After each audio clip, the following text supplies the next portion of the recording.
অনেক মনোরম একটা পরিবেশে সেদিন গিয়েছিলাম। গাছের উপরে পাখির বাসা।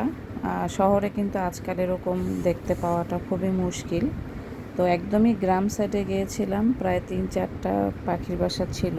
আর সাথে ছিল সুন্দর একটা বিকেল, অনেক সুন্দর নীল আকাশ। এত ভালো লেগেছিল যে ভিডিও না করে পারলাম না।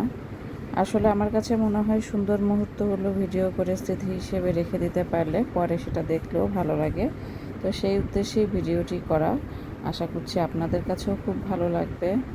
এত সুন্দর নীল আকাশ ছিল, দেখেই মনটা ভালো হয়ে গিয়েছিল। আর গ্রামীণ পরিবেশ, ঘুরতে বেশ ভালোই লেগেছিল। অনেক ছোট ছোট ভিডিও করেছি সুন্দর সুন্দর স্মৃতি জমা করে রাখার জন্য। ধীরে ধীরে সেগুলোর আপলোড দেবো ইনশাল্লাহ। আশা করছি আপনাদের কাছেও ভিডিওটি ভালোই লাগছে। পাখির বাসাগুলো দেখতে কিন্তু খুব ভালো লেগেছে। 4টা বাসা ছিল একটা গাছে।